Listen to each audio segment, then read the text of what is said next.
Okay, so this is the last section of this chapter, and we started with the request by Arjun. Wanted to see the universal form. Then there was a description of the universal form by Sanjaya and then Krishna himself. Very short descriptions. I think Sanjaya was 4 verses, Krishna was 3 verses.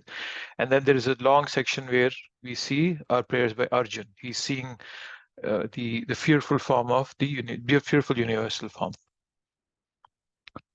Now the last section is the armed form, and the armed form doesn't mean he's armed with weapons. It's more about 4-armed form and the 2-armed form that we are going to see in as as we will move forward. So let me see, where's the chapter? -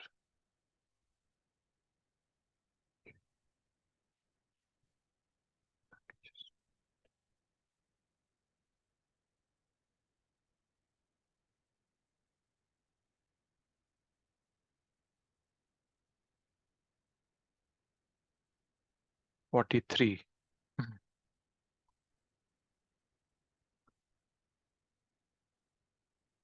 So we did the 32 to the 42nd verse in the last discussion, last Wednesday. Anybody remembers any highlights of that discussion? Anything that struck your imagination?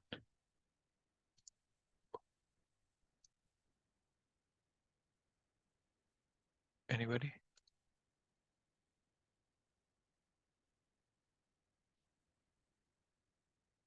Nobody? Nobody remembers what we discussed the last time? We discussed a very important verse the last time, where Krishna was saying, Nimitta Matra Bhava Savyasachi. Krishna was telling Arjun, you just act as an instrument. That's what you do. Am I audible to everybody? Need some human contact here. Am I audible? Yes, Prabhu. Okay, good.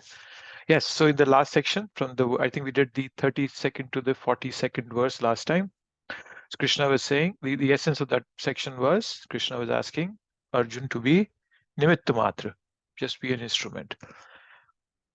And when one is in a service mood, when that person is submissive, then that submissive, that I want to be a conduit. I want to be open to passing on this message so that it becomes clear and beneficial to all. Then there is no wonder what Krishna can do to help us or to support us. Sometimes I get this feeling that I don't want to do this service because I won't shine in it. I won't be seen as a leader in this. So I may not do it at all because I want to look good all the time. But we don't have to worry about that. We worry about sincerely doing our service. Right? Be there as an instrument to serve. When we get in that mood, then we become empowered. That is the amazing aspect of Krishna consciousness. Prabhupada gives this example of a farm boy, an insignificant farm boy, not very intelligent, probably even below average IQ. During the wartime, the farm boy gets enlisted in the army. And in the war, he does a heroic act and comes back as a war hero. So his life was insignificant, but because he volunteered and he did something heroic on behalf of the government, he became a national hero. Just because we step in and say, I will be an instrument on behalf of Krishna, that's when we become noteworthy. You all must have seen that movie what's it called? Forrest Gump, right? He was not planning for anything, right? He saved somebody, and that I think he was his senior at the army. He saved that guy, and then that guy became his friend, and he's invested his money in stocks, and he became very rich, and then he went to war, and then so he got a medal or something. So he was not doing anything with the thought of, oh, I want to become famous. Forrest Gump was not doing with that thought. He just kept on living his life as it came to him. So similarly in bhakti, when I say that I'll just be an instrument, I'll do whatever Krishna wants me to do. and then we become noteworthy in bhakti. Otherwise, I can always feel that, oh, this place is not good for me because I don't get that respect that I want. Then you're not an instrument. Then I'm not an instrument. Then Krishna doesn't appreciate that. He stays away from us. Then we can do whatever we want to, but then it doesn't help us enrich our bhakti. So that's the whole thought process about being an instrument in service of Krishna. So let's start at 43, and I think there are 55 verses in this chapter. We'll wrap those up today. So we let's see what the 42nd verse was before we come into 43. Oh yes, 42nd verse, where Arjun was begging for forgiveness because he said, I have treated you, Krishna, in such ways which now I feel apologetic about. Right? He would make fun of Krishna in front of his wives, Sometimes he would call him Yadava, and that's disrespectful because Krishna was in a kingly position in that family. But Arjuna would never do that. He'll just say, oh, Yadava. And sometimes, Sakheti was the word used. Sometimes Krishna says, oh, Arjuna, you're my friend. He would sleep, like have fun with him, make joke with him. So that's what now Arjuna is being apologetic about. Right. So even after seeing the universal form, he cannot still forget his friendly relationship with Krishna. So that's the mood of Arjun, being as a friend to Arjun, friend to Krishna. So as devotees, as Prabhupada has said, we don't like to see Krishna in the universal form. We don't like that. We prefer Krishna in the two-armed, beautiful form, Shama Sundar. So, okay, so now taking on from there. So initially, it was, there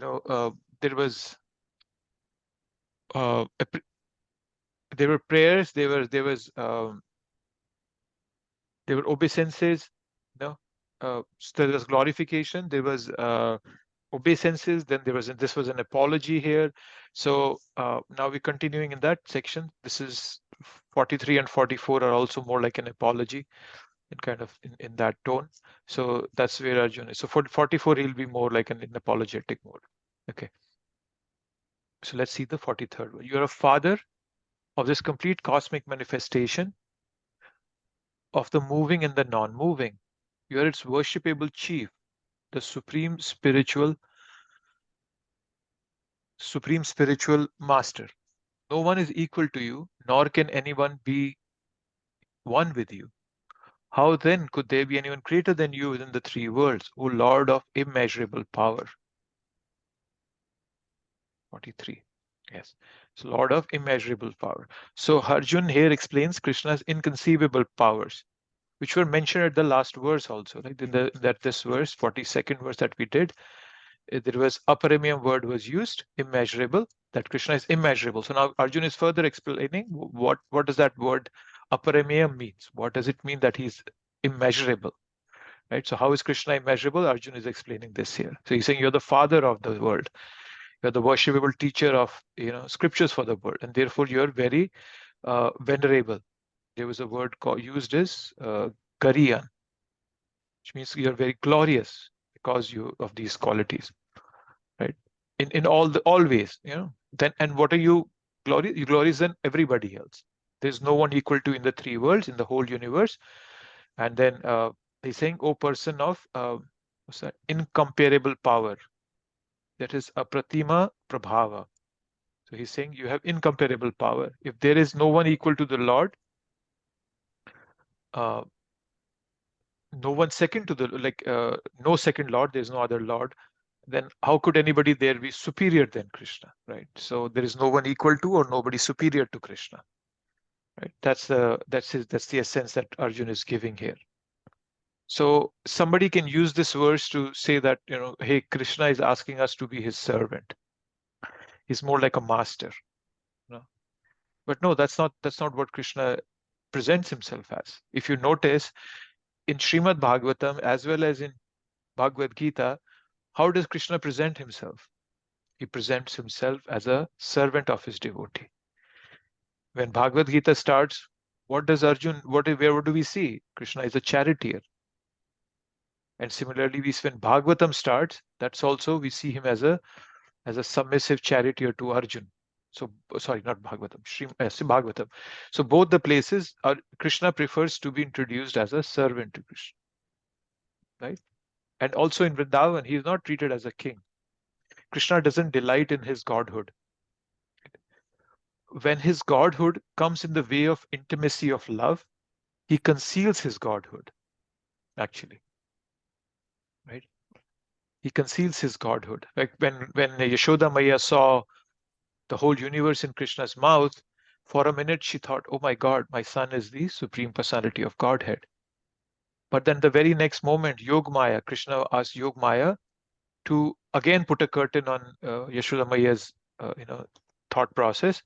And she just said, oh, forget it. He's just my son, right? Because the godhood that Krishna was exhibiting was an interruption to the intimacy of love, of the motherly love of Yashoda Maya. That's why Krishna concealed his godhood. Right? In Srimad Bhagavatam, there is a verse that comes that says that how lucky these cowherd boys are. These cowherd boys, they get to jump on sit on Krishna's shoulder, fight with him, and defeat him. Right? What was that?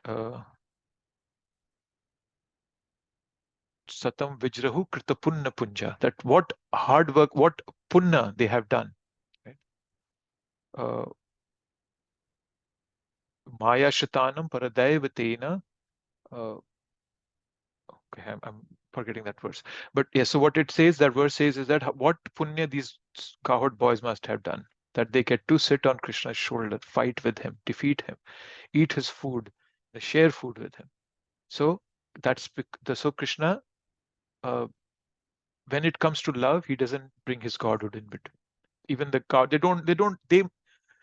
have an understanding, but they don't let it overcome their love for Krishna. Right? But at the same time, we as souls, we have an eternal nature to serve and love. And we all want an eternal object to love and serve. That's the thing. We all need an object to love and serve. And that's where Krishna comes in. So Krishna, through the temporary nature of this world, he redirects our love to him. If this world was meant for me to enjoy, there would have been no frustration. The existence of frustration in this world is an indication that this is not my place. So frustration is actually good. When we get frustrated, if we have some knowledge and some intelligence, we'll start questioning it. So through the temporariness of this world, through the frustrations that come to us, Krishna redirects our love to him. Right? If Krishna would have made this world full of miseries, we would have become used to it. Right? Miseries, so many miseries. Right? In a kingdom of blinds, everybody's blind, no one would know about it, right? Then there's no concept of somebody with eyes. So there's nothing to aspire for. You would be satisfied in it. But then he also cannot make this world full of happiness, because that would need reciprocation of love. Without reciprocation of love from Krishna, we can never be happy. So Krishna has this world somewhere in between, neither very happy nor very miserable. And that is why we have a chance to think here. In the upper planetary systems, there is a lot of enjoyment. Lower planetary systems, there is a lot of misery. So that is why both of them are not conducive for spiritual growth. But this earthly planet is conducive for spiritual growth. The exit door to the building of this universe is on this earthly planets.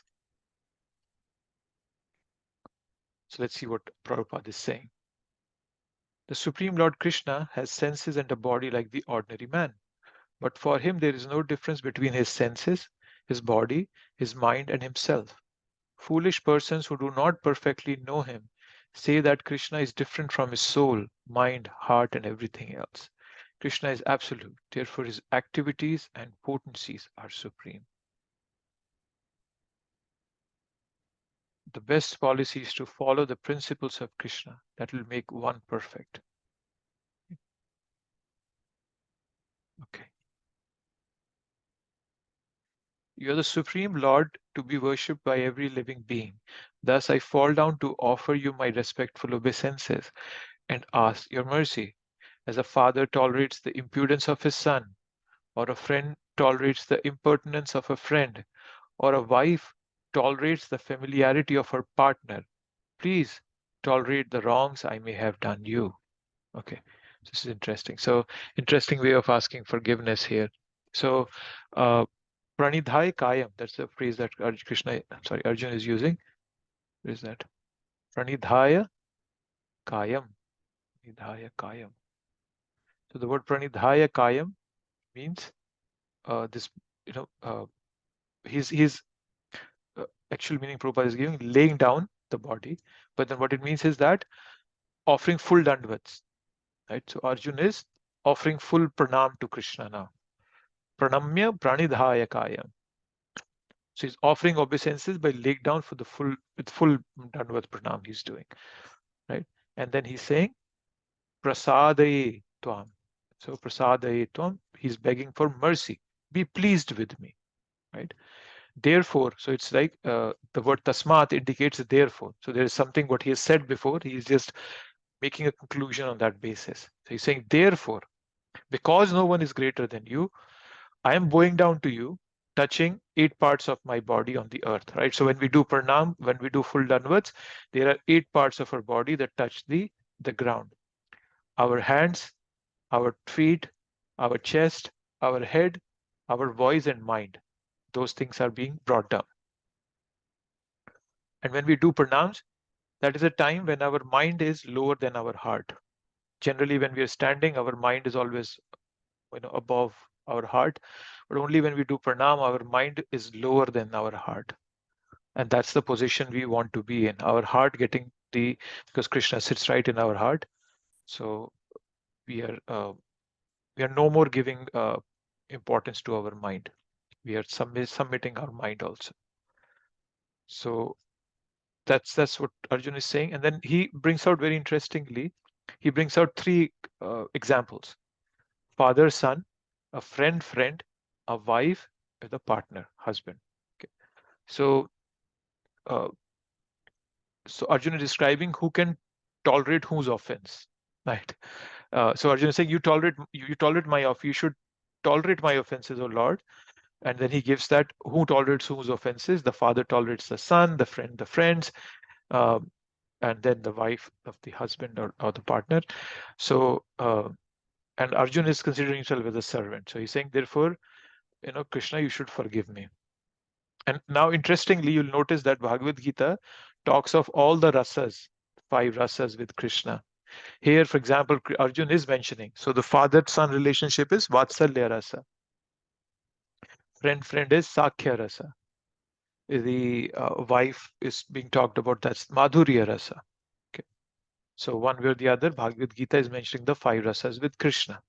Although Bhagavad Gita is supposedly the preliminary study, Srimad Bhagavatam is the postgraduate, and Chaitanya Charitamrita is like the PhD. But even here, the here also the 5 rasas are being indirectly described. Right? So, and then there is this interesting word I found here, Shodham. Shodham. So it's saying Priya Priyaharasi Deva Shodham. Deva is my Lord and Shodham is tolerate. So Shodham also comes in the 5th chapter, which we read, where it was very, Krishna had very nicely said, Shaknoti Heva Yaha Shodham Prak Sharira Vimokshanat Kama Krodot Bhavam Vegam Sa Yukta Sa Sukhi Naraha. Right? That one who can tolerate what? Prak Sharira Vimokshanat. Kama Krodho. The urges of the body, Sharira, what? Kama and Krodha. Vega, right? We read about these Vegas in the first verse of Nectar of Instruction. So in the 5th chapter also, Krishna is mentioning those Vegas, not all of them, some of them. And he's saying that who can control it, he becomes a Sukhi Nara. So tolerance is an essential quality in all relationships, right? We are always a work in progress. And a good mantra to have always is that I'm I'm happy to be corrected. So we are never perfect. There is always inconvenience regretted, work in progress, right? We all have individualities and we keep expressing it in different ways. That's what makes us all different. So we have to tolerate. So that's the word. Shodham is very interesting here. Okay. So this is now 45 is the beginning of the last section of the Rupa. So that's the armed force. As I said, armed force doesn't mean armed with weapons. It's talking about 2 and 4 arms. So Arjun is done seeing the universal form. So what does he say?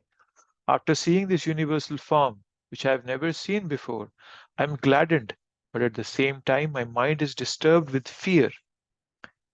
Therefore, please bestow your grace upon me and reveal again your form as the personality of Godhead, O Lord of Lords, O abode of the universe. So, now, so this is he's saying which I've never seen before. The phrase that's being used is that Adhīṣṭa-purvam. It has never been seen before, right? He's glad to see it, but his mind is also very disturbed.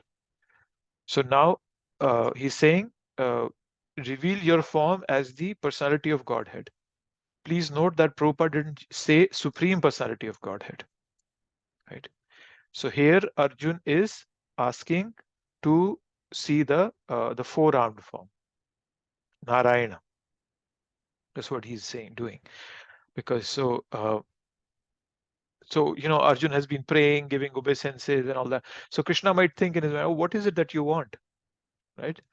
So Arjun is saying that this is what I want. So having seen this form of power, the universal form, which I know factually exists in you, I'm overjoyed.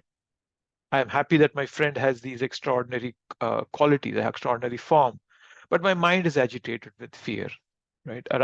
Which has arisen from seeing its ferocious nature. Therefore, I'm making a request. I now witness that you are a Supreme Lord, the container of everything, Jagan Nivasa, controller of devas. Now you show me as your form, the Narayana and the two-arm form, which is very dear to me. So it's interesting to see that Arjun was not able to see the two-armed form of Krishna when the universal form was being demonstrated. So it was Yog Maya that had covered his vision, right?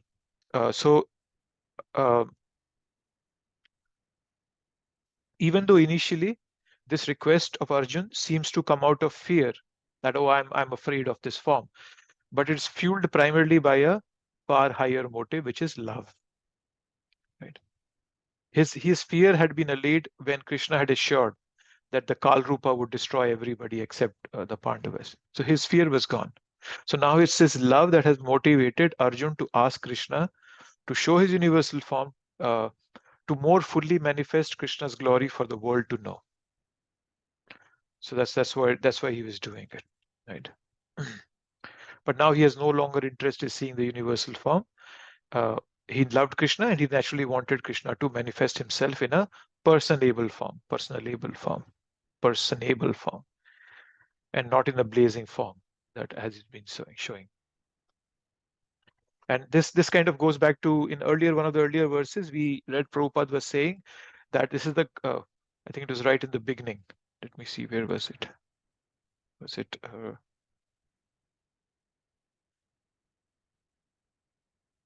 I think it was in the 8th verse. Let's see, was it the 8th verse? Yes, 8th verse. Devotees who are correctly situated in a transcendental relationship with Krishna are attracted by loving features, not by a godless display of opulences. So Arjun is demonstrating something similar. He's saying, this is useless to me. I don't want to see this, right? This is not of much interest to me. So he's kind of Arjun mood is echoed by Srila Prabhupada's his thought process, or Prabhupada's thought process towards this universal form. Prabhupada calls it godless display of opulence. And same as with Arjun, he says, I don't care about this universal form. I want to see you as your two-armed form. right? So that was the 45th verse that Arjun has brought forth. Right? So because devotees like Prabhupada and Arjun, they are attracted to those opulences of Krishna that that stimulate and facilitate personal interaction with him. Right? Something that just shows Krishna's might and power. Yeah, it's okay to see that, but then what value of it is to a devotee? Not much. Right? Uh, so Arjun does not want to see it anymore. That's what Arjun is saying. The universal form is material and temporary, as the material world is temporary, but in the Vaikuntha planet, he has his transcendental form with 4 hands as Narayan. So that's what he wants to see, right? That's what he's asking to see. Okay, so let's see now 46. O universal form, O thousand-armed Lord, I wish to see you in your 4-armed form, with helmeted head and with club, wheel, conch, and lotus flower in your hands. I long to see you in that form, right? So now the 4-armed form is being requested for one particular reason, right? Because it's dasya ras, right? Dasya is the servant attitude, which is very prominent in the Vaikuntha planets, right? And I think Prabhupada also gives, I think he gives it in the next verse, but we'll get into that. So that's the Dasya Bhakti is preliminary before other rasas. So we have to treat Radha and Krishna as king and queen before we can become overly friendly with them. Right? When we go to the temple, we pay obeisances. We start with the feet and then we go up and see the deities. So that's why he's talking about the 4-armed form here. Right? So Prabhupada in the purport, he talks about different forms. He's quoting Brahma Samhita. Ramadi Murtishu Kalanyamena Tishthan. The Lord is eternally situated in hundreds and thousands of forms. And he talks of Ram, Narsim, Narayan, and there are innumerable forms. But Krishna is the supreme. All these are avatars. Krishna is the avatari, from one whom all these come. In the first canto, 3rd chapter, where all these different incarnations have been talked about, there are 23 of them described there. But after all of them, Sukadeva Goswami says, Ete chamsha kalaha pumsha, Krishna's tu Bhagavan swayam. That ete chamsha kalaha pumsha. The ete means these that I have described, all the 23. They are just cha amsha. You're only a part of you. Ete chamsha kalaha pumsha, Krishna's tu Bhagavan swayam. Right?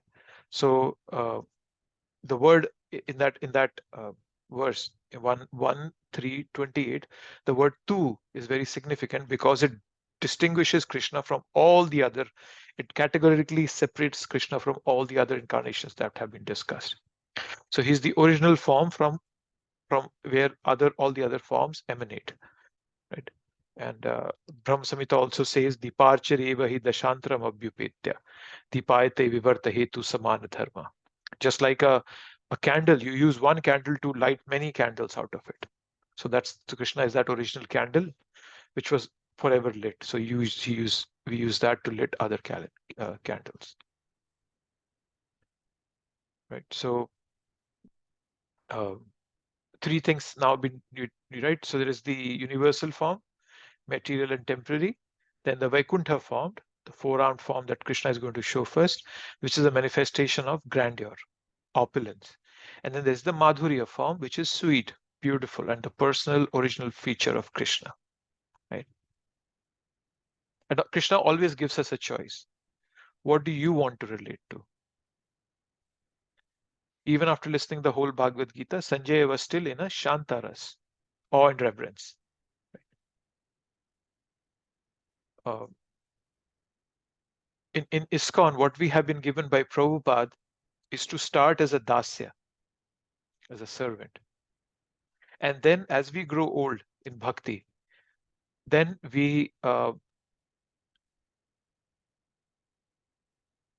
then Krishna reveals it to us from within our heart, what our relationship is. So we don't want to overdo it. We just follow what Prabhupada has given us. For sure, there are many sections in the society who keep, the baby form of Krishna. They call it Laddu Gopalas in their home. They treat it like their own baby. Prabhupada explains this in the Nectar of Devotion, and that's the Vallabhachari, the Vallabha Sampradaya does that. They are coming from the Rudra Sampradaya, Vishnu Swami Sampradaya. They deal with that baby form of Krishna as personally. But we, having been born and brought up in ISKCON, we follow the norms of this school where we have been put, where we have voluntarily put ourselves. Right? So in ISKCON, we are doing bhakti under Srila Prabhupada. Here, Madhurya Ras is the topmost, even above Vatsalya. That's what Prabhupada has taught us.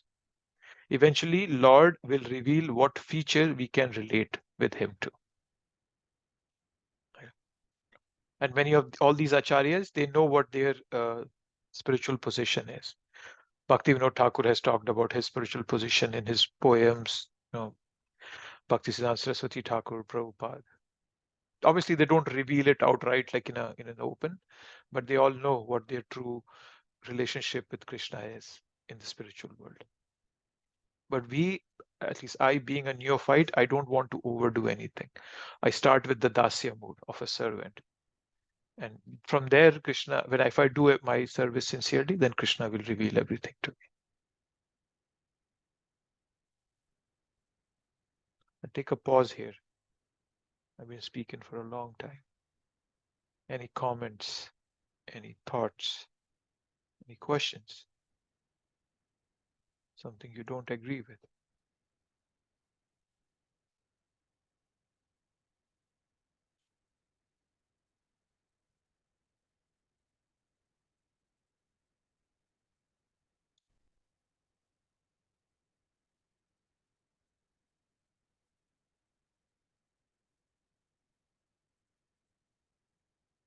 No thoughts, no comments?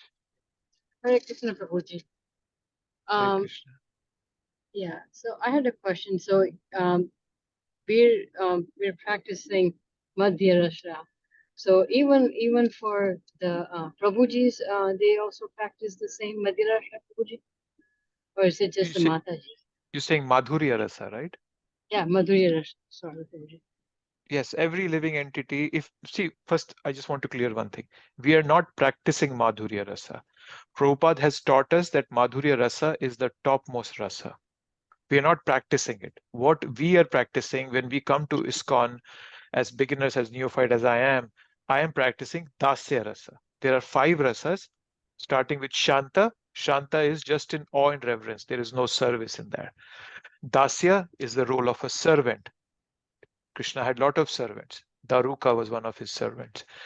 Then from there comes Sakhya Rasa. Arjun was Krishna's friend, Sakhya. There is Vatsalya, mother and father, Yashoda Maya, Nanda Baba. And topmost is Madhurya Rasa, the gopis, Radharani. So these are the 5 rasas. Shanta Rasa, Chaitanya Mahaprabhu does not even include it as a rasa because there is no reciprocation in it. It's just an awe and reverence. You're just looking at God and say, oh, he's so beautiful. There is no service to God. So Mahaprabhu even rejected that. He says there are only 4 rasas. So we all are starting at Tasya Rasa, the lowest rasa. It's safe to be a servant rather than trying to act as another relationship with Krishna and then falling completely off the path. It's the best to start with Dasya. So I just wanted to add that before we get into it, before we get into what you were asking. So we all are in Dasya Rasa. To answer your question, we all, either male or female in this material world, that's only a bodily designation. We don't have it's not a spiritual designation. My soul is not male or female. It's not that, oh, my soul is male. My soul is also male, or your soul is also female. No, that doesn't work that way. According to books, that's a Shastra, we all are Prakriti. We all are the ones to be enjoyed. And Krishna is the enjoyer. So technically, Krishna is the only Purusha in this creation. And we all are Prakriti. We are the ones to be enjoyed. So to answer your question, yes, even men in this material world can have a a conjugal, like a vatsalya, sorry, no, a madhurya rasa with Krishna. Right. So it's not a bodily rasa. It's not a rasa that we practice on a bodily platform. And it does not mean that if my rasa is madhurya, then I'll start behaving like a female in this world. That's the job sahajiyas do in Vrindavan. If you'll see, there are many sections in the society, especially in Vrindavan, where people start dressing as gopis. They say, "Oh, I'm a lover of Krishna. I'm a gopi." But that's not what Prabhupada has taught us. It's something, even if you have a gopi bhav or that, you don't exhibit it like here in the, oh, I'll become a girl here, even though I'm a boy. We don't do that. That's just show off. That's why it's called sahajiya. We have tried to make everything very cheap, and sahaj means easy. So sahajiya, that's why they call sahajiyas. I'll pause here to see if that made sense. Yeah, Prabhuji, thank you very much. Very good explanation. Thank you. You're welcome. Yes. So many of the acharyas, Rupa Goswami's true form is as a Rupa Manjari. Manjaris are the gopis that serve the top manjaris, like Radharani, Lalita, Vishaka, right? We have the Ashtasakis in Mayapur. So those are the top, and then they have their own, gopis that help them in serving Krishna. So they are manjaris. So Rupa Manjari. So Rupa Goswami, even though he was a man, his original position is of a Rupa Manjari. So similarly, there are many acharyas in our movement who have a gopi bhav with Krishna. Yes. So thank you. Any more thoughts? Anyone? Anything else? Anything?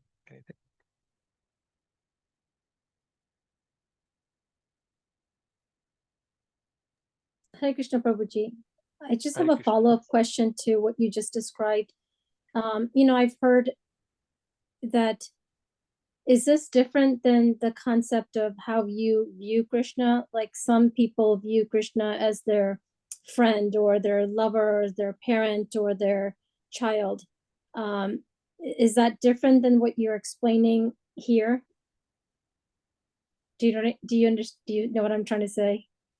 Like I've heard that the way we love Krishna or the way we connect with Krishna, some people view Krishna, their relationship as a friend, or I may view Krishna as a father, or someone else may view Krishna as, another relationship. Is that different than the actual practicing? So let me see if I understand your question. So you're saying that you have seen some people love Krishna in one of the forms that we are discussing, right? Like Right. Madhurya, or like a friend or a mother. Right. So and that's wrong in some ways. We should be doing it as a dasa, it sounds like. So it's not that we should force ourselves into it, right? I'm not saying that you have to force, but I'm just saying it from my perspective as I'm a neophyte, I'm a beginner in bhakti. I don't want to jump over to a more esoteric rasa just because it makes me look fancier. It has to be revealed from the bottom of my heart what my relationship with Krishna is. And that's what happens when we grow in bhakti. Everybody has this opportunity. As I mentioned, I know Bhakti Vinod Thakur knew his position of a gopi. He had mentioned as a gopi. Prabhupada, I have heard, Prabhupada has mentioned himself as a friend, he had a friend, and it could be. So all these acharyas, they know what their relationship is, but then dasya ras, that is why Prabhupada gave us dasyas, because that's the most safest place to be in, right? Okay. A servant. But then, as you're saying, I have seen some people in ISKCON also. They keep a Laddu Gopal, a baby form of Krishna, and they take him everywhere, and oh, he's my son. And I'm just saying what Prabhupada has said, and it's coming from Nectar of Devotion. Prabhupada has told us that that's not a bhav that we practice. Right? I see.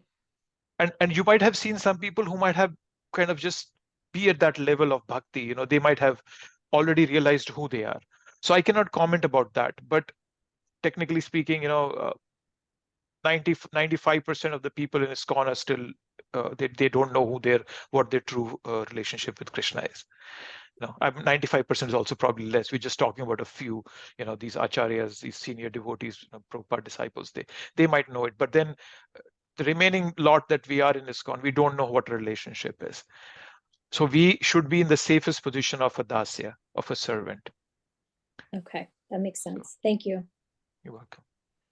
Right. So Prabhuji, one more question for me. Yes. With like Nitai Gora, right? When we bring them in the house and we worship them, I do the bathing of them and garland and everything, like on Ekadashi.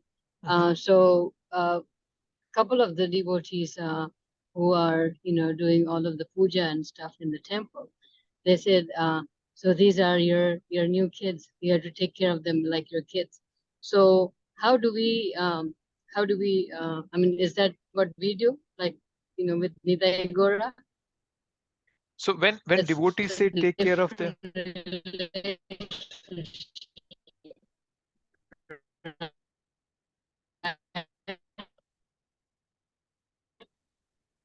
I couldn't hear the last part you said, Mataji. Your voice broke there. Your last part, when you said, after you told me that some devotees have told you to. Yeah. So when we had the DT welcoming puja, right? So we were told that, okay, so now these are they're like your kids, so take care of them like your kids. So where do we put ourselves at that level now? So when devotees say that take them as your kids, it doesn't mean you become in a Vatsalya rasa.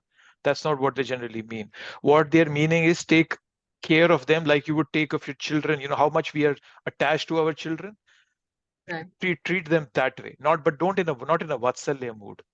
It's more of a, I would say, a watered down version of how to take care of your deities.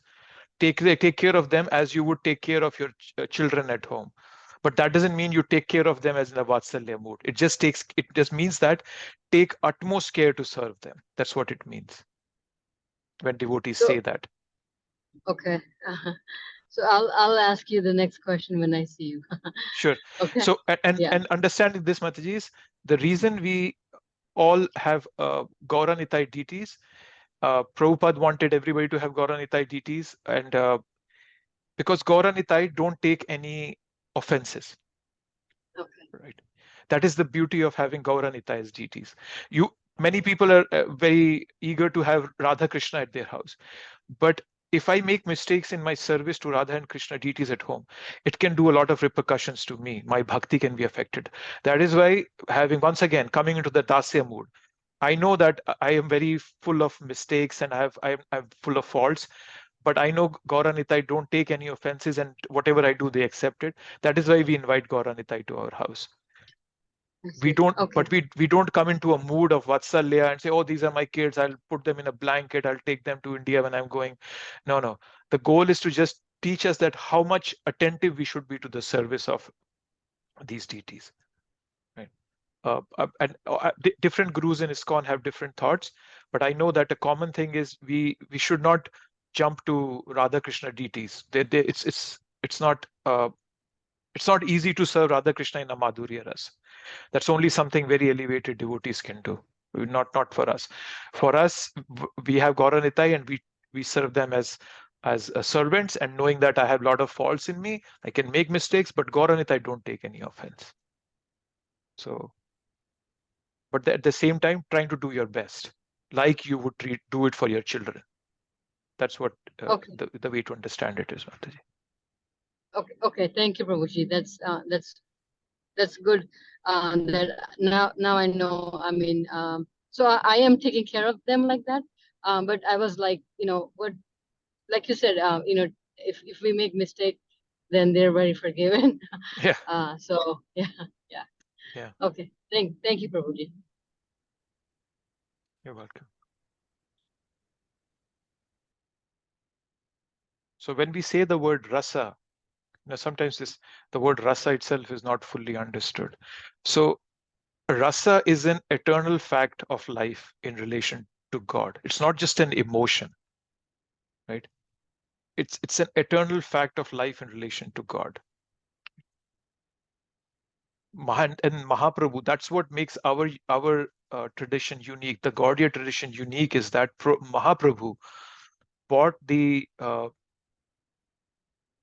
connection between bhakti and then the rasa.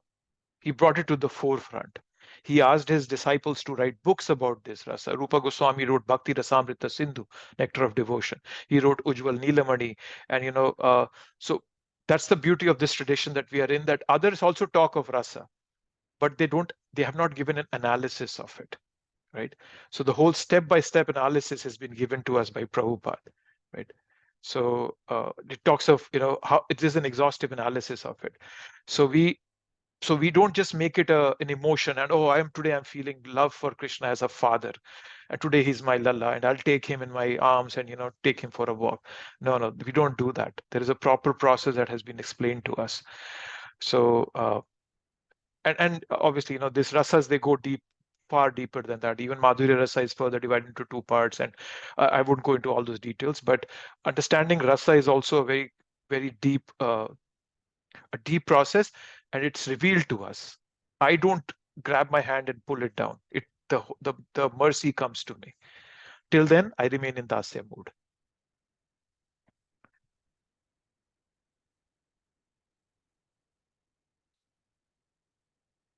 Okay, nothing else. We'll move on to the 47th verse. The Supreme Personality of Godhead said, "My dear Arjun, happily have I shown you by my internal potency the supreme universal form within the material world. No one before you has ever seen this primal form, unlimited and full of glaring effulgence." So once again, Krishna has been saying this again and again. You've not seen this form anyway. So Krishna is surprised at Arjun's reaction. And he said, Arjun said, "Bhita, Bhita." Now, Krishna sees Arjun as a friend. So Arjun's mood has changed from friendship to more of a reverence, but Krishna's mood is still the same. Krishna is still seeing Arjun as a friend. Right? So then there's this beautiful word used here. What was that? Atma Yogat. So Krishna is saying, my internal potency. So the word Atma Yogat means internal potency. Let me see if Prabhupada has. Yes, by my internal potency. That's what it means. So what that means is that Krishna has power to fulfill all desires without any external help. I need external help to fulfill my desires. I need Amazon, Walmart, I need all these places, right? But Krishna does not need it, right? When Krishna showed his universal form, he didn't have to borrow any of those attributes from anyone. He already had them. But then he's saying that no one had seen these in the past. Right? We have talked about this in the past, right? In the childhood, he showed his universal form to Mother Yashoda, and a few weeks later, not a few weeks later, probably sometime later, before the Kurukshetra war, she showed it to Duryodhan. Though both of these revelations are called universal forms, they were slightly different, right? To Mother Yashoda, Krishna showed the entire universe. To Duryodhana, he had shown his size and might of the form that the Duryodhana had foolishly tried to arrest, right? In that form, there were mighty devatas and all that, right? But then this form is very special because here Arjun was seeing something extra, the Kala Rupa, the form of the destructive time. So this is a bonus revelation to Krishna, to Arjun by Krishna. And it's a sneak peek to the future. The reason Krishna showed this to Arjun, because Arjun was still not sure, what's going to happen in the future. So Krishna showed it to him. See, all those warriors whom you are thinking are very strong, Bhishma, Drona, they all are being consumed by me, right? They were all destined to die due to their past misdeeds. So the underlying message was that Arjuna couldn't change their destiny by abstaining from fighting. So better do his duty, take the credit for being a worthy instrument. That's all. But then Arjun was ready to learn and Duryodhana was not ready to learn, even though Krishna showed the universal form to him also. But to Arjun, Krishna's revelation had the intended effect. Right? That was it. So he's showing that I've shown you this form. No one has seen this before. Yes, and Prabhupada is just highlighting the same thing that I just said what Prabhupada is written here. He's talking about Duryodhan, that how Duryodhan also saw some manifestation of universal form, but they were different. So Prabhupada is telling us. So that's it. Okay. 48.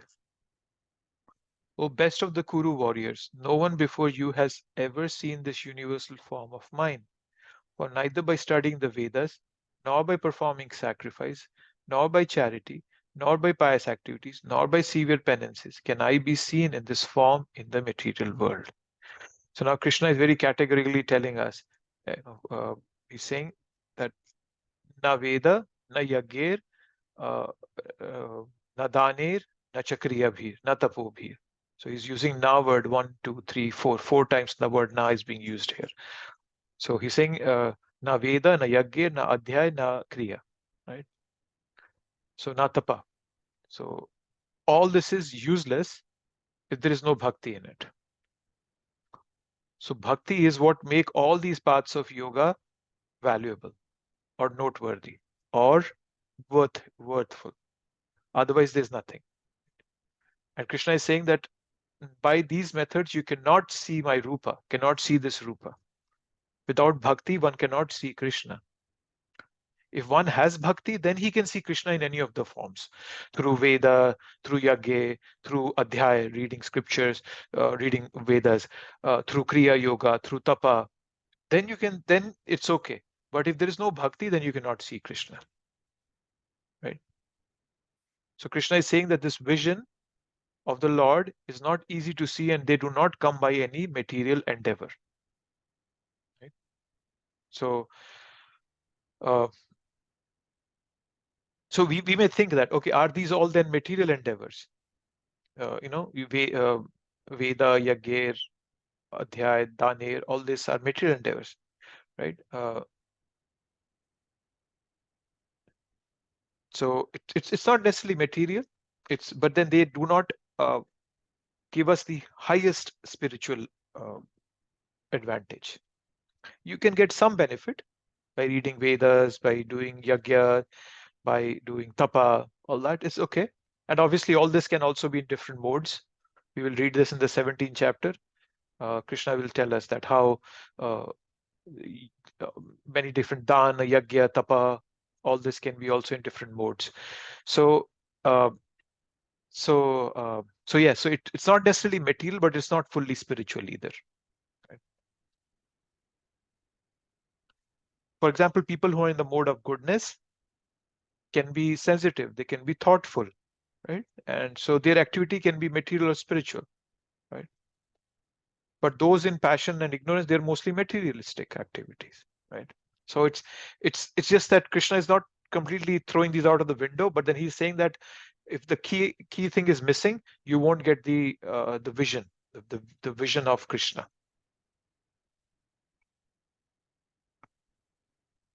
See what's it? Okay. So there are 3 visions. If to further explain what I'm just saying, there is a vision, earthly vision, Mritya Loka vision. There is a divine vision, and there is spiritual vision. So the whole process of bhakti is about changing our vision. You might see the same things, you might be in the same situations, but still your vision might be different. Right? A stage will come and we'll all be able to see Krishna everywhere. Right? Once Prabhupada was in New York, and New York, and Prabhupada saw a truck passing by on the road, and he started asking his disciples, okay, what is this truck? How much does it cost? And can we rent it? And can we make it a flatbed? And his disciples were thinking, oh no, why is Prabhupada asking all these questions? And in the end, Prabhupada said, oh, we should use this for Rath Yatra. We can put Jagannath, Baldev, Subhadra, Maharani on it and use this as a Rath Yatra. So others were seeing it as a truck, but Prabhupada was seeing it as a cart for Jagannath, Baldev, Subhadra, Maharani. So that's the change in vision that happens for a pure devotee. Right? So there's a Mritya Loka vision, there is Deva, divine vision, and there is Bhakti vision. Right? So Devatas, the divine vision is lower than the Bhakti vision. Right? So when Krishna said, I will give you divine vision to see the universal form, it was not necessarily an upgrade of the vision. It was more like a downgrade, because Arjuna is already a friend. He has a bhakti vision.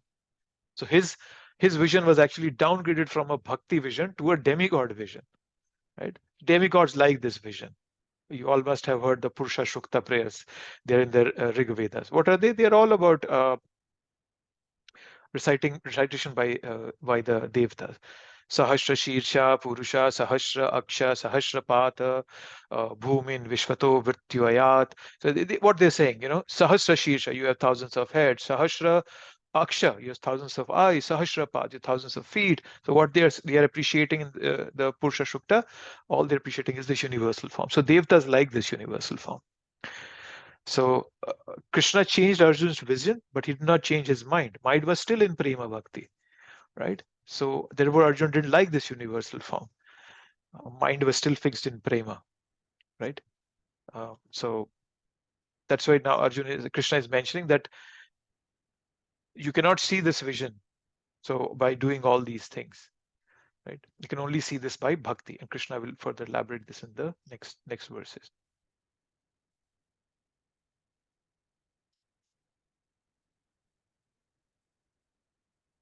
We should follow the principles of Bhagavad Gita, otherwise there is no possibility of attaining perfect spiritual knowledge. Although Bhagavad Gita is considered the preliminary study of the science of God, still it is so perfect that it enables one to distinguish what is what. Good, perfect. You have been perturbed and bewildered by seeing this horrible feature of mine. Now let it be finished. My devotee, be free again from all disturbances. With a peaceful mind, you can now see the form you desire. Right? So earlier Krishna had said, Pashya, see this form of mine. So Arjuna now is saying, no more, I don't want to see this form anymore. So Krishna is saying, may you be free from disturbance. Let me show you my Saumya Rupa. Who is that? Oh no, Saumya Rupa is not. It's in the next verse, probably. Okay, so but he's saying, you see my Rupa now, the one that you wish to see, right? And I think Prabhupada in this one, as I was saying, right? Why did he show the universal form?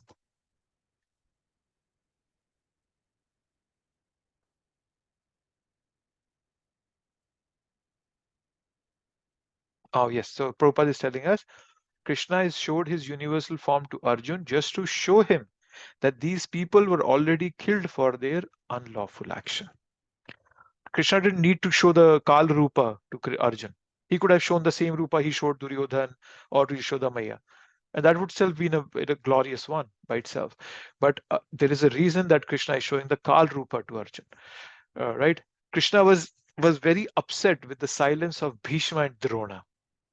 He was very upset by the impudence of Dushashan, Duryodhan, Karna, that he had there itself decided what is the future of all these people. And that is what he wanted to show to Arjun. Right? Sometimes you have to demonstrate that how much you hate seeing your beloved suffer. Right? So that's what Krishna was doing.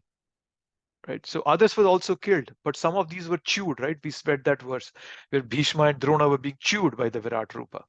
So death is inevitable, no doubt. But then some of them, the death was very gruesome. They had to suffer more. Bhishma had to suffer more. He had to live, he had to lay down on a bed of arrows for many days before Krishna actually came and met him, and then he left his body. Right? So that is why it was important to show Arjun that, see, all are going to die. Right? So sometimes it's hard for us to understand why does Krishna do something. But if we have full faith on Krishna, then we would never doubt it. So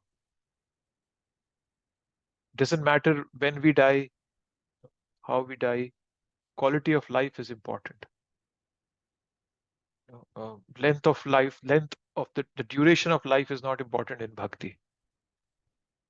Abhimanyu lived for 16 years. Mahaprabhu lived for 48 years. It doesn't matter. Right? But if we just think on a bodily platform and just try to keep this body intact, it's very much trying to arrange chairs on a sinking Titanic. The Titanic is going down, but I am here. I'm fixing the chairs on the deck. I don't know what use is that.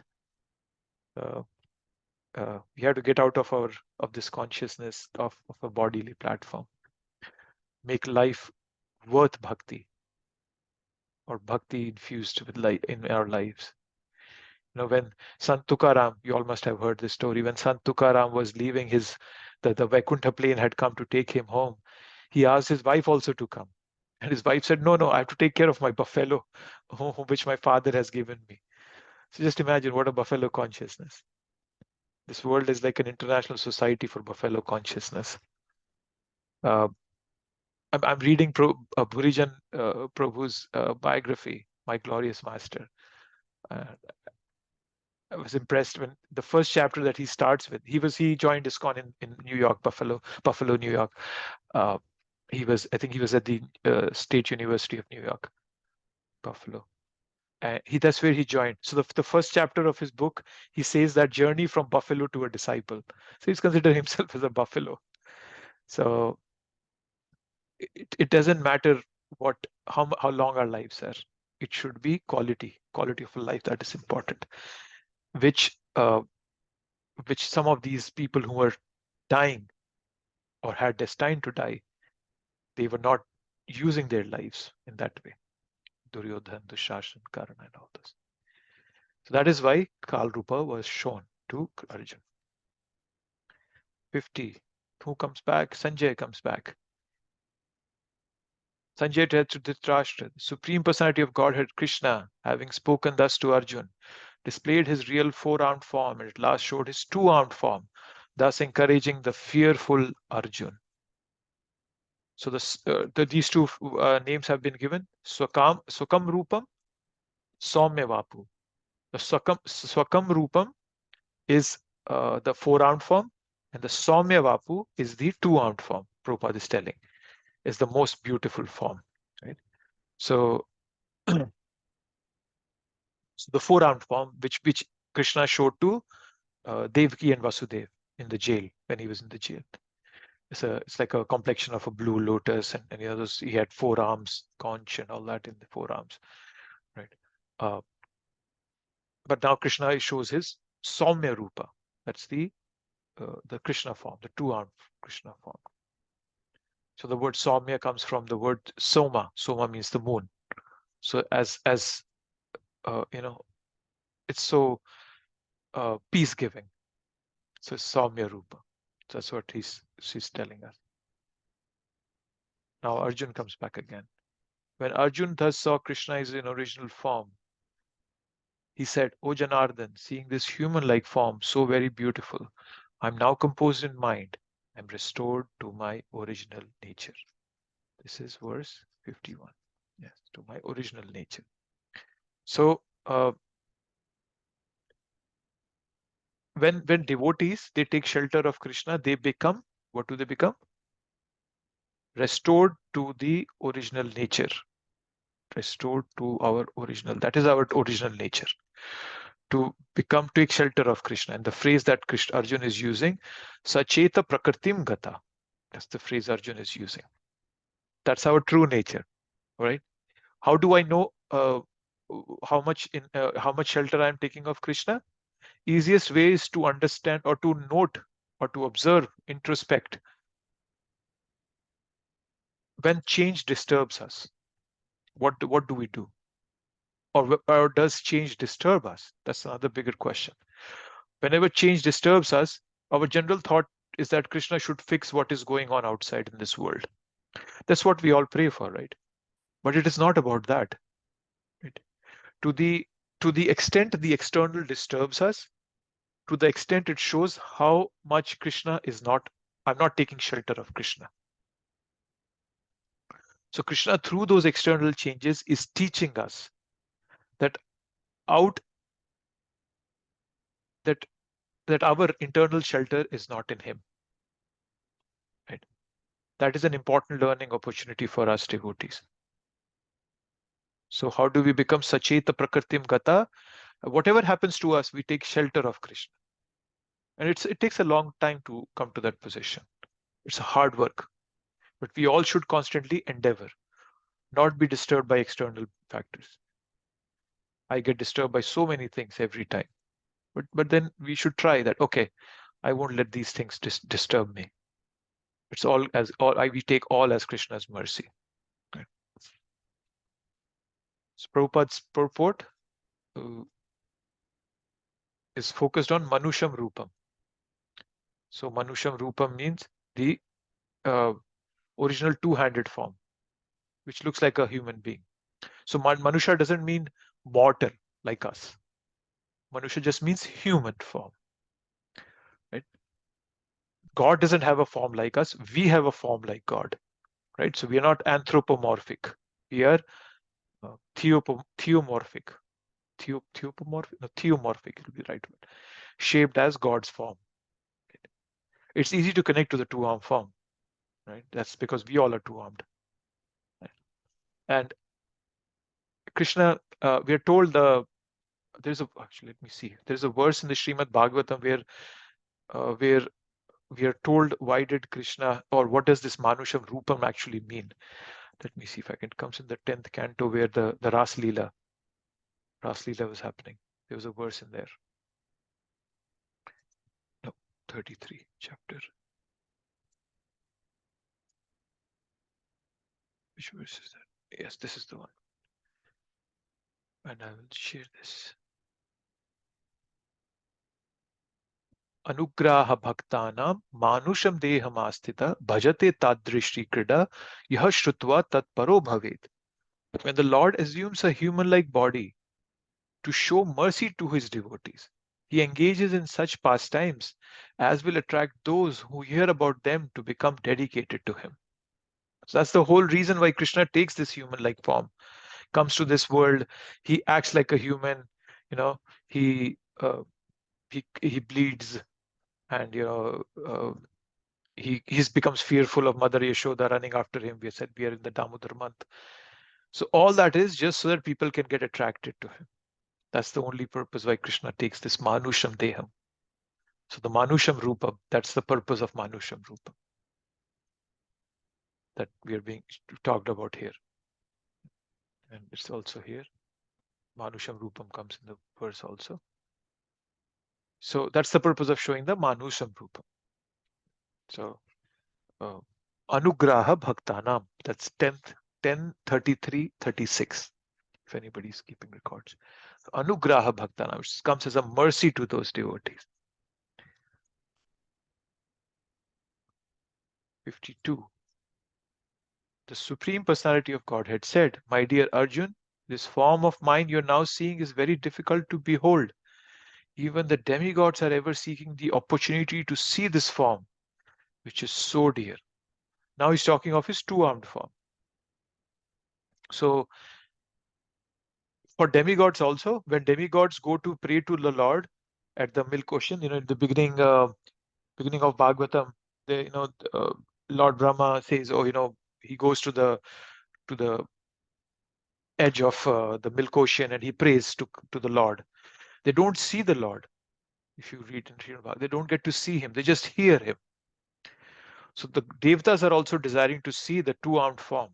It's very rare, right? So but then for us, we all are very lucky. By the mercy of Acharyas, this form is available to us in the temple, the two-armed form of Krishna. So just imagine something that is very dear to demigods want to see it. It's rare. We are getting an opportunity by the mercy of Acharyas to get to see it whenever we go to the temple.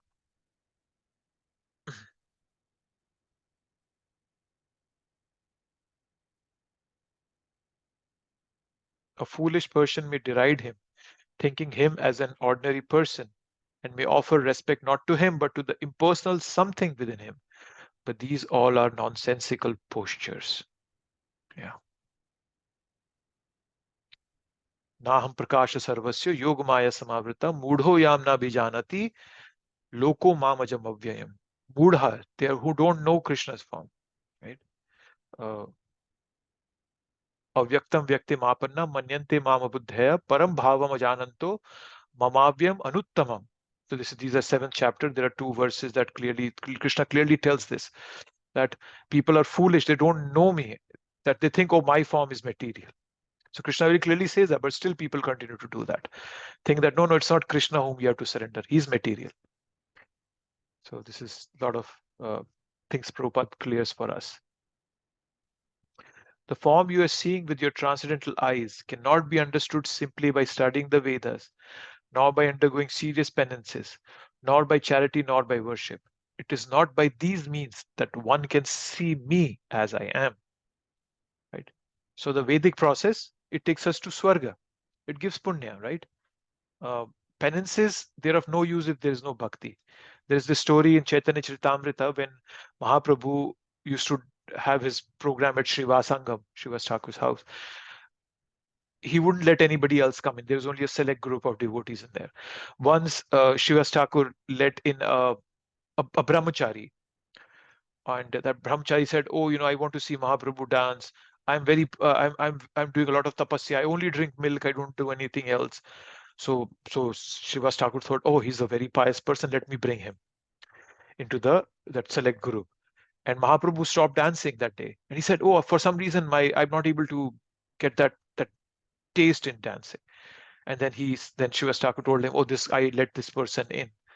And Prabhupada said, Mahaprabhu said, "You cannot get Lord this way. It is only by devotion, not by penances."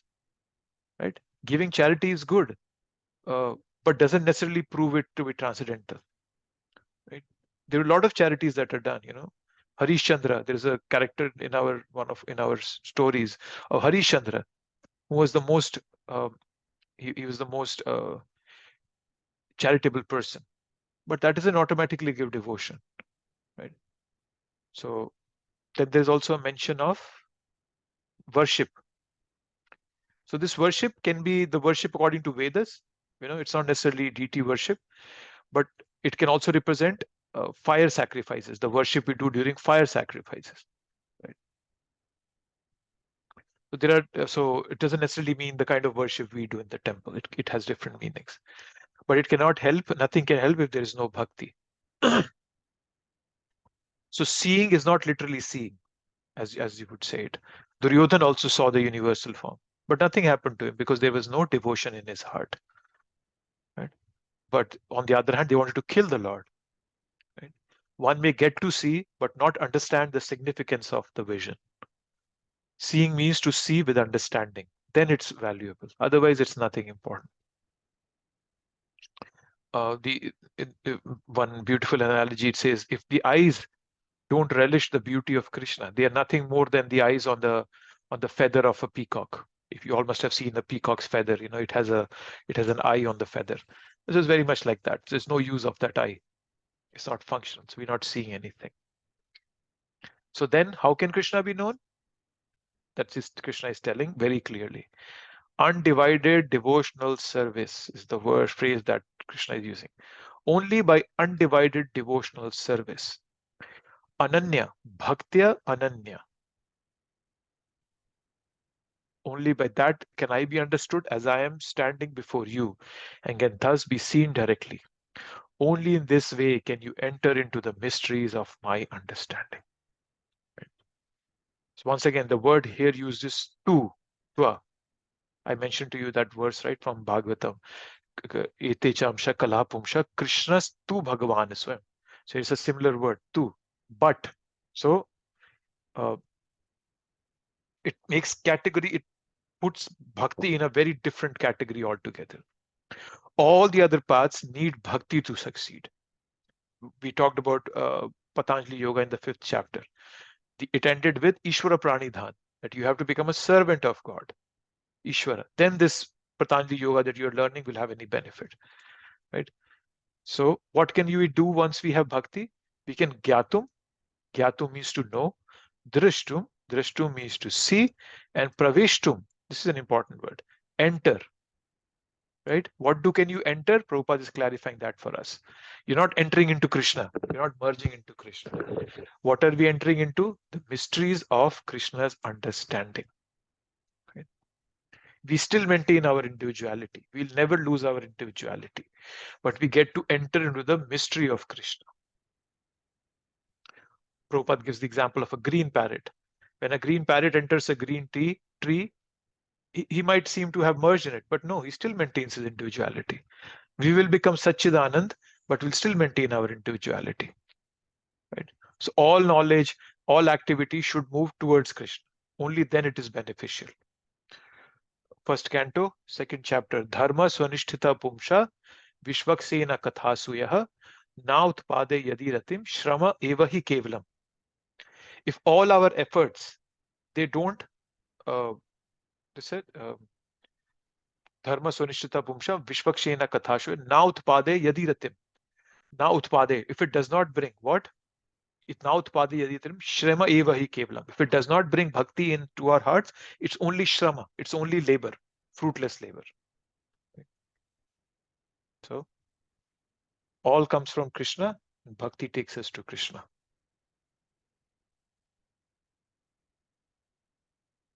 Okay. So Prabhupada is clearly saying Krishna can be understood only by the process of undivided devotional service.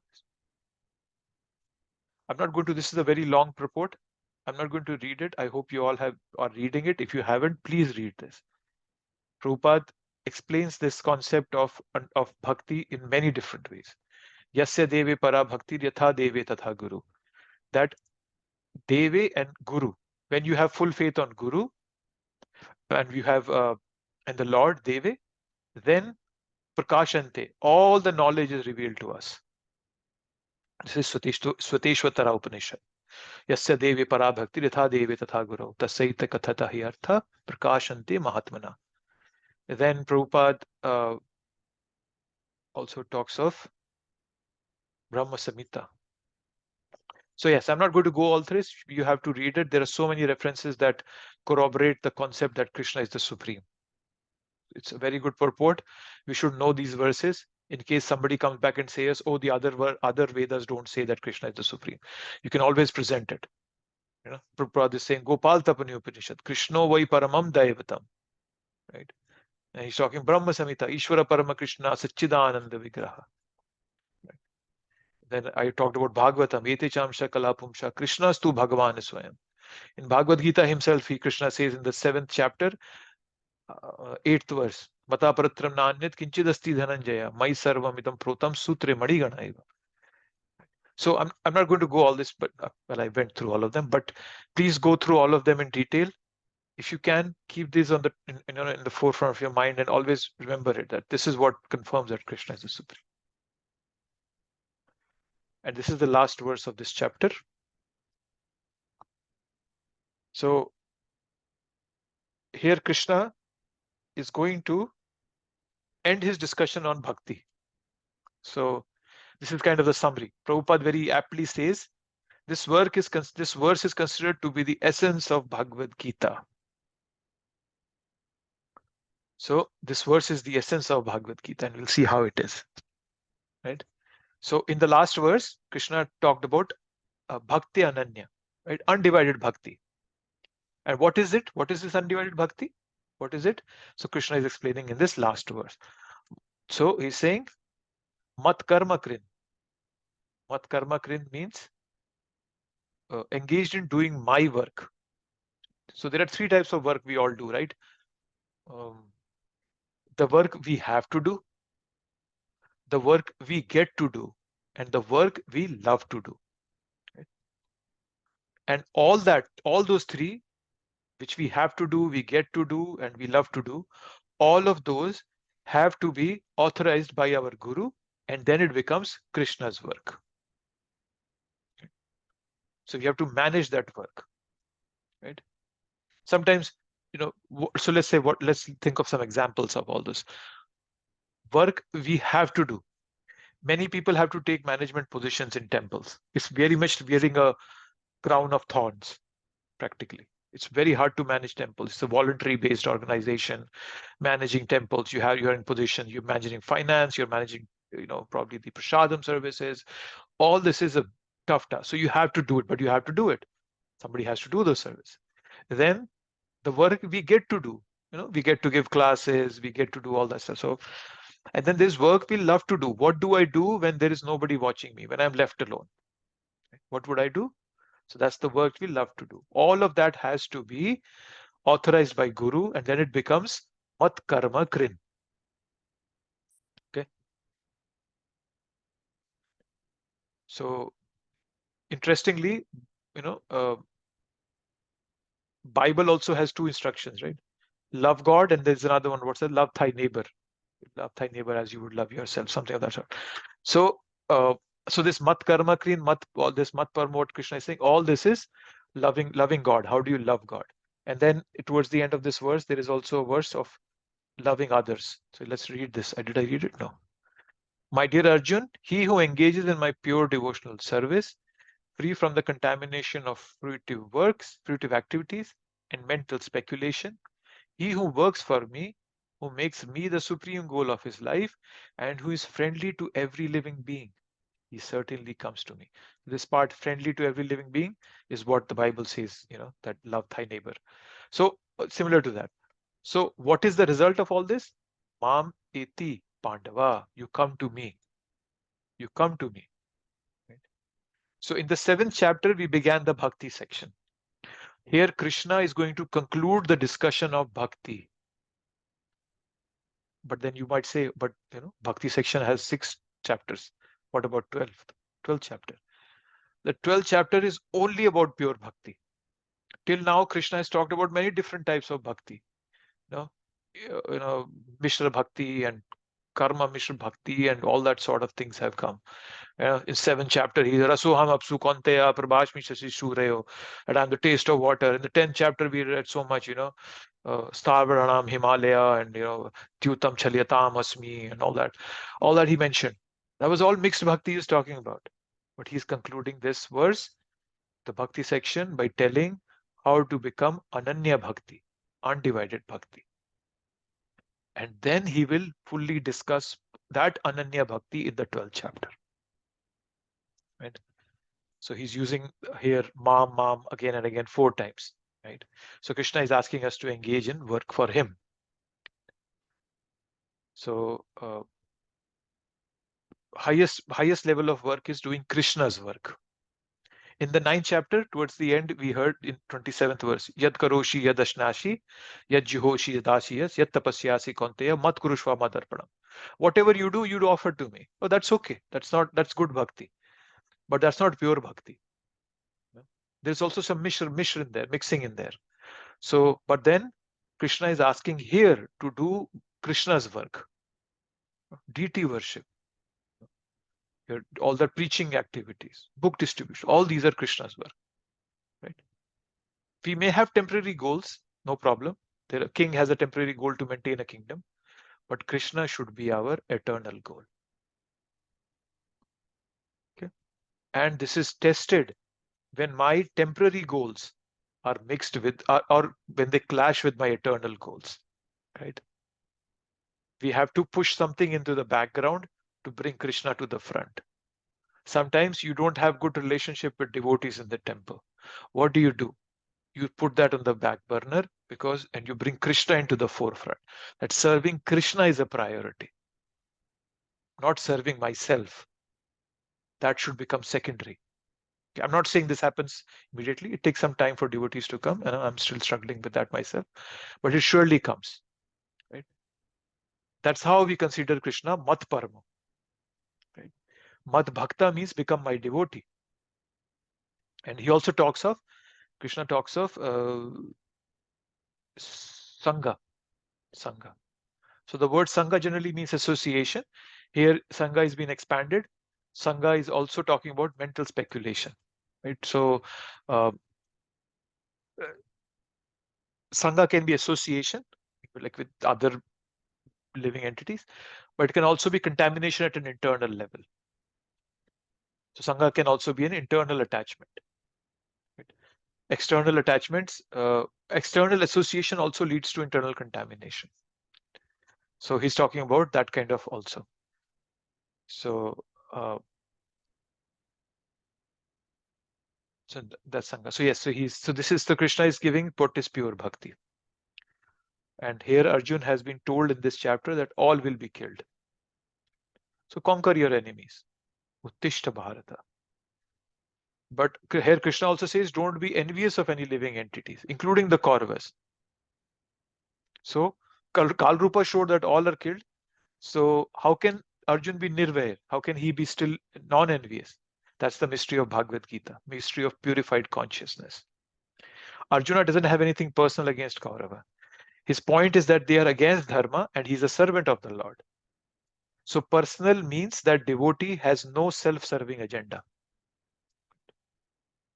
So when devotee serves, he serves faithfully and has no animosity towards anybody. That's the highest level of work here, which Krishna is asking us to be in. Nirvair, without any enemy. So it's a very elevated position to be in, that you don't see anybody as your enemy. It's a mysterious, it's a purified consciousness. When Lord Ram killed Ravan, Lord Ram wanted Vibhishan, Ravan's brother, to do the last rites of Ravan. But Vibhishan said, no, I won't do it. He was demoniac in nature. But Ram tells him, no, the soul is always pure, right? And it's a part of God. And so we should offer our respect. So even though Ravan had done so many heinous things, right? He abducted his mother Sita and all that. Still, Lord Ram was not like, he was nirvair. He was not envious of him. He had to kill him as dharma, for sure. But then he was not like full of envy or hatred towards him. Sometimes devotee have to fight for the Lord. Right? Prabhupada would use the word rascal so many times in his books. Right? But then he was not using the word rascal in a hateful way. Prabhupada used to use the word rascal in a very sympathetic, compassionate way, like a grandfather would say.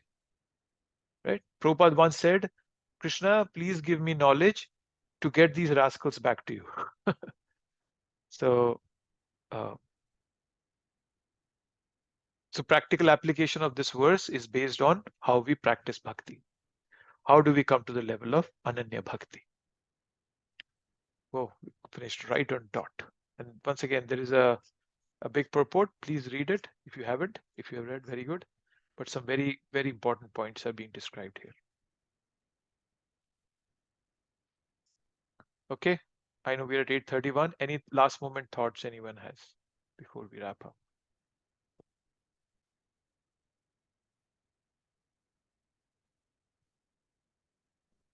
No?